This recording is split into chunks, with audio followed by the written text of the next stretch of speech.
व्यक्ति हैं सभी को मेरा नमस्कार। और सबसे ज़्यादा नमस्कार, सबसे बड़ा नमस्कार जितने यहाँ पे प्यारे प्यारे बच्चे आए हुए हैं उन सभी का अभिनंदन है। और जो आदर सम्मान आपने दिया है मुझे उसके लिए बहुत बहुत धन्यवाद। सोनवानी साहब मेरे पास आए थे इस कार्यक्रम में सम्मिलित होने की रिक्वेस्ट लेकर। चूंकि बच्चों का कार्यक्रम था इस कारण आज यहाँ पे मैं आपके सामने उपस्थित हूँ। कोविड के बाद बहुत दिनों बाद स्कूल खुल रहा है। कैसा लग रहा है आप लोगों को? ये जो 2 साल की छुट्टी मिली है इसमें पढ़ाई लिखाई कुछ की है कि मिस कर दिया है पूरा? पढ़ाई लिखाई की है? घर पे पढ़ाई लिखाई होती है? चलो, कोविड के बाद स्कूल खुला है, आप सभी लोगों का स्वागत है। फिर से जम के पढ़ाई करिए। बहुत शॉर्ट में 10-15 मिनट में मैं अपनी बात खत्म करूंगा। कभी मैं भी इसी तरह स्टेज के उस पर बैठा करता था, लोगों को सुनता था बोलते हुए, स्पीच देते हुए। जिस स्टेज पर आप लोग हो, जिस लाइफ की स्टेज पर आप लोग हो, मैं इंग्लिश के वर्ड यूज करूंगा, यदि कोई समझ में नहीं आएगा हाथ उठा के उसी समय पूछ लेना उसका मतलब, ठीक है? जिस स्टेज पर हो लाइफ के आप, ये सबसे महत्वपूर्ण स्टेज है। जो 12th तक की जो शिक्षा होती है ये बिल्डिंग ब्लॉक की तरह रहती है। जैसे आप कोई बिल्डिंग बनाते हो तो वो बिल्डिंग कितनी मजबूत बनेगी, कितनी ऊंची बनेगी, ये इस बात पे निर्भर करता है कि उसकी नींव कितनी मजबूत है। आपके लाइफ की इस वक्त नींव रखी जा रही है। तो जो शिक्षा अभी दी जा रही है मेहनत करो, उसमें मन लगा के पढ़ाई करो। पहली चीज, कैरियर के पॉइंट ऑफ व्यू से अगर बात करें, कैरियर सिर्फ पढ़ाई नहीं है आज की डेट में। आज पहले होता था, मैं लखनऊ से हूँ, उत्तर प्रदेश की राजधानी। हमारे उधर एक कहावत चलती थी, खेलोगे कूदोगे तो बनोगे नवाब, वो पढ़ोगे लिखोगे तो बनोगे नवाब, खेलोगे कूदोगे तो बनोगे खराब। आज ऐसी स्थिति नहीं है। आज की डेट में अगर आप खेल कूद में भी अपना कैरियर बनाना चाहते हो तो बहुत सारी आपके पास अपॉर्चुनिटीज हैं। और आज की डेट में खेल कूद में भी बहुत बढ़िया कैरियर बने हैं लोगों के। सभी व्यक्ति जो होते हैं सभी के पास कोई ना कोई गुण होता है। तो जरूरी नहीं हर बच्चे के पास सिर्फ और सिर्फ पढ़ाई का ही गुण हो। कोई खेल में बहुत अच्छा होगा, कोई कला में बहुत अच्छा होगा, कोई पढ़ाई में बहुत अच्छा होगा। तो मेरा ये कहना है, जो भी आपके अंदर प्रतिभा है उसको पहचानो और उस प्रतिभा को निखारो। सचिन तेंदुलकर अगर पढ़ाई किया होता तो इंडिया को इतना बढ़िया बैट्समैन नहीं मिला होता, ठीक है? तो अगर आपकी रुचि खेल में है, जिस फील्ड में आपकी रुचि है उस फील्ड में आप पूरी लगन और पूरी मेहनत के साथ, पूरी शिद्दत के साथ अपना 100% दो, ठीक? अगर एपीजे अब्दुल कलाम खेल कूद में गए होते तो इंडिया को इतना बढ़िया साइंटिस्ट ना मिलता। तो दोनों ही चीजें हैं, जहां पे आपका इंटरेस्ट है उस पे आप काम करो। आज की डेट में जो अपॉर्चुनिटीज हैं मेडिकल की फील्ड में, इंजीनियरिंग की फील्ड में, मैनेजमेंट की फील्ड में, इवन आर्ट एंड कल्चर की फील्ड में, स्पोर्ट्स की फील्ड में अनलिमिटेड अपॉर्चुनिटीज हैं। अपनी प्रतिभा को पहचानो और आगे बढ़ो, पहली चीज। दूसरा, अपने गुरुओं का सम्मान करो। मैं आज भी अपने टीचर जो स्कूल टाइम में मुझे पढ़ाए हैं उनको याद रखता हूँ, और प्लस टीचर्स डे या जब भी उनका बर्थडे रहता है तो व्हाट्सएप पे एक मैसेज डाल देता हूँ यदि कॉल नहीं कर पाया तो। जो ये सिखलाई आपको देंगे वही आपके लिए पूरे लाइफ लॉन्ग, जीवन भर काम आएगी।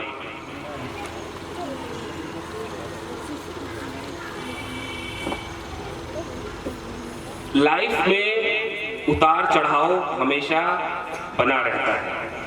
आपको सक्सेस भी मिलेगा, फेलियर भी मिलेगा, लेकिन एक कहावत है, failures are the building blocks of success. जो आपको फेलियर मिले उसे स्वीकारो, उसके बाद देखो कि कहाँ कमी रह गई थी, क्यों फेल हुए, उन फेलियर्स पे वर्क करो और वही तुम्हें सफलता दिलाएंगे।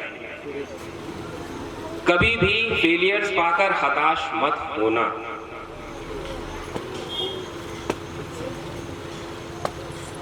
कुछ चीजें बताना चाहूंगा। अमिताभ बच्चन के बारे में सबको पता है, एपीजे अब्दुल कलाम के बारे में सबको पता है। दोनों के दोनों में एक कॉमन चीज थी, इन्होंने 12th के बाद जो एनडीए होता है, नेशनल डिफेंस एकेडमी, इसका इंटरव्यू देने गए। दोनों लोग फेल हो गए।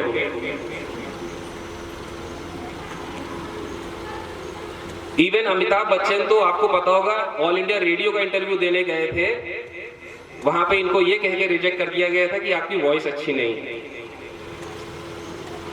अगर ये हताश हो जाते तो क्या आपको बॉलीवुड का बादशाह मिल पाता, इतना बड़ा कलाकार मिल पाता? आपकी लाइफ आपको कहां ले जाएगी ये आप नहीं जानते हो। आपका काम है सर्वथा मेहनत करना, हमेशा मेहनत करते रहो, अपना बेस्ट दो। अगर एपीजे अब्दुल कलाम एनडीए में सेलेक्ट हो जाते, बहुत ज्यादा होता तो वो फाइटर पायलट बनते। नहीं सेलेक्ट हुए तो क्या हुआ, वो इंडिया के बेस्ट न्यूक्लियर साइंटिस्ट बने, उसके बाद आगे चल के इंडिया के प्रेसिडेंट भी बने। कहने का मतलब है जब भी फेलियर मिले उसे स्वीकार करो, लेकिन मेहनत करना मत बंद करो। ये मत बोलो कि मेरी किस्मत में नहीं था, ये किस्मत मेरी खराब है। नॉर्मली हमारी यही आदत है, हम सब यही बोलते हैं कि हमारी किस्मत खराब है इसलिए हमें सक्सेस नहीं मिल पा रहा। इंग्लिश में एक कहावत है, luck is nothing but when opportunity and hard work they both meet it is called luck। आपके पास अपॉर्चुनिटी आई, आपने हार्ड वर्क कर रखा था, मेहनत कर रखी थी, आपको अपॉर्चुनिटी मिली, उस टाइम पे आपने बेस्ट अपना पुट इन किया, आपको सक्सेस मिल गया, दैट इज ओनली लक। वही किस्मत। सबको कहानियां सुनना अच्छा लगता है, ये सच्ची घटना है।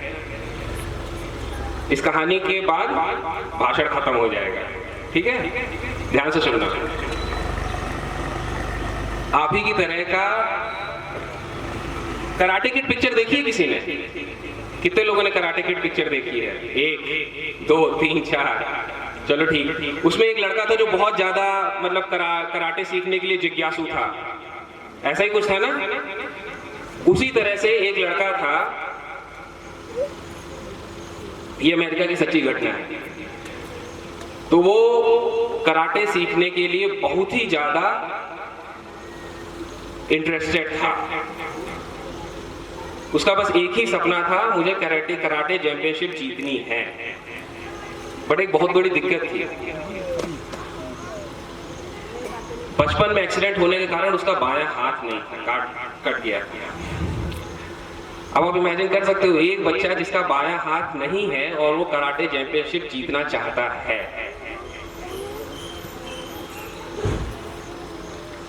कई लोगों ने कहा तुम्हारे बस की बात नहीं है, जिसका एक हाथ ही नहीं है वो कराटे चैंपियनशिप कैसे जीत पाएगा?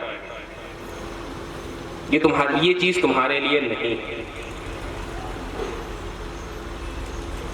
अमेरिका का उस टाइम का जो बेस्ट कोच था, उसके पेरेंट्स उसको उसके पास लेकर गए।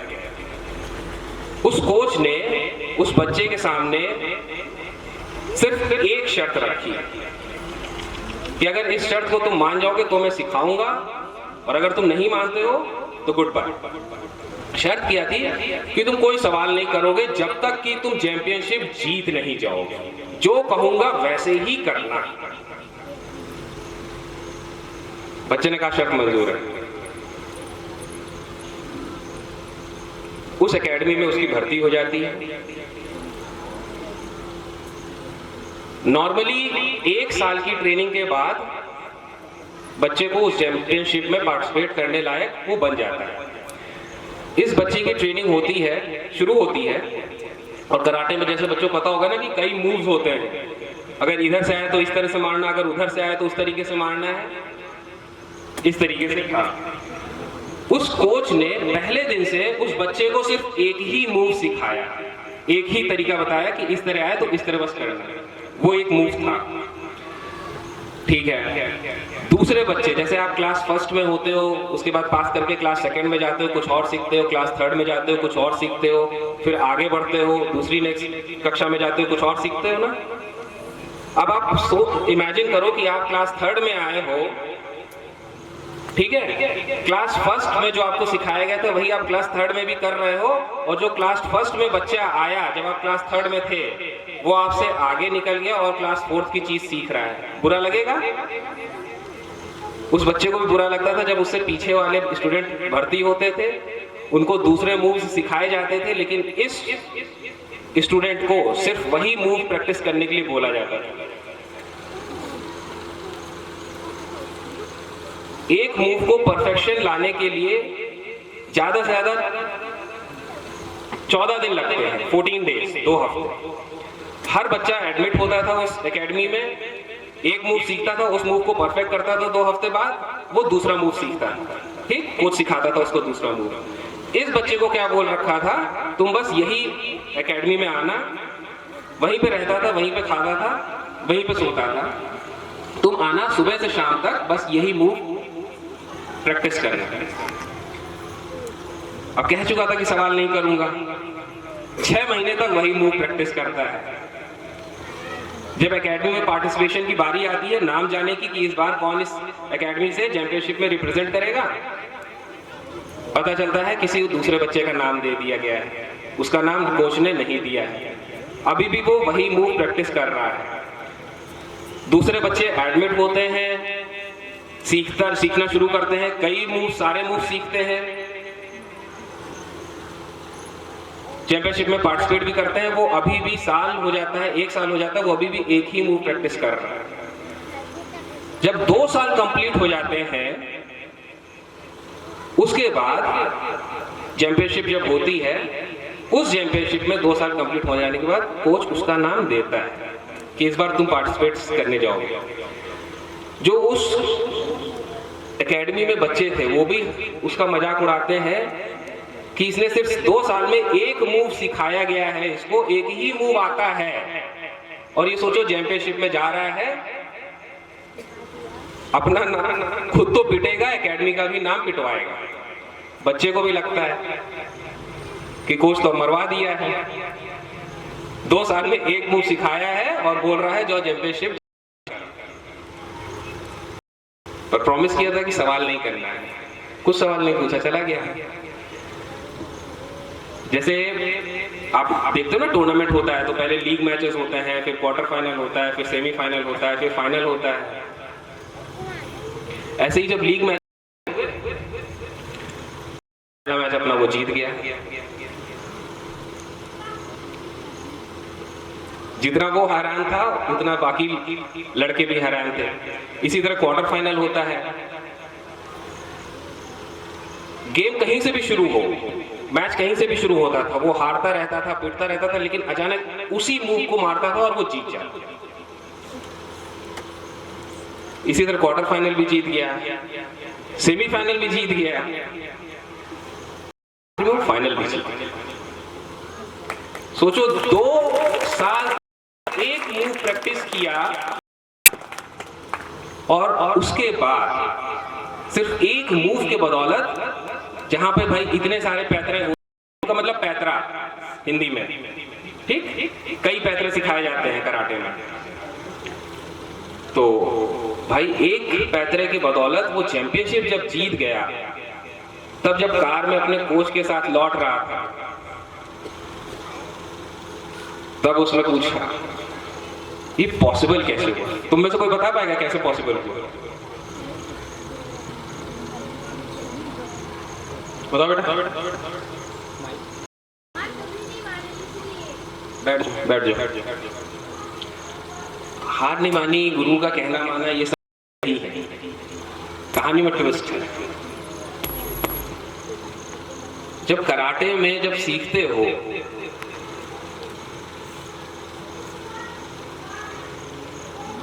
हमेशा ये होता है, अगर मैं एग्जांपल दे रहा हूं, अगर आपके मुंह पे कोई वार करे, आप इस तरह उसको रोको, ठीक है?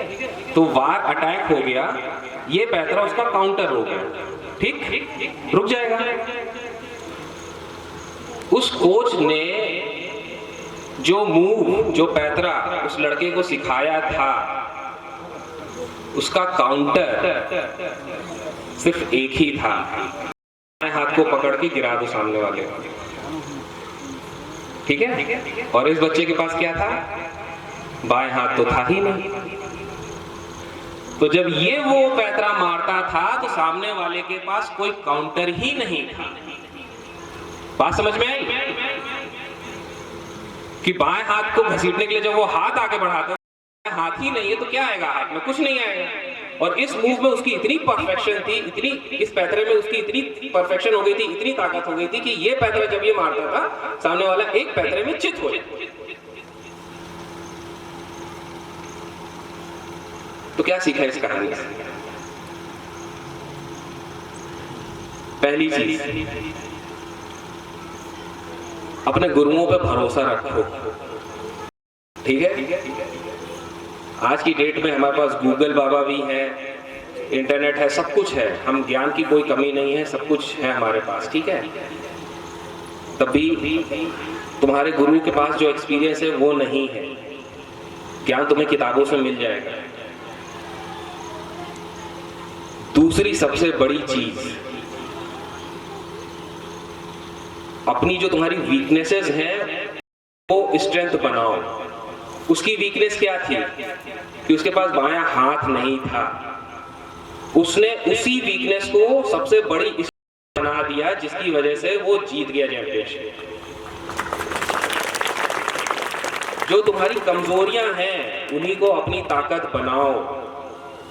कमजोरियों की वजह से पीछे मत हटो, मैदान मत छोड़ो। आई बात समझ में? ठीक है। अब कमजोरियां क्या है? कमजोरियां क्या है? कमजोरी भाई, किसी को मैथ्स से बहुत डर लगता है, किसी को स्पोकन इंग्लिश से बहुत डर लगता है कि भाई इंग्लिश बोलने के लिए बोल दिया जाएगा, कह दिया जाएगा तो इंग्लिश में हवाइयां उड़ जाएंगी, मुंह से एक शब्द नहीं निकलेगा।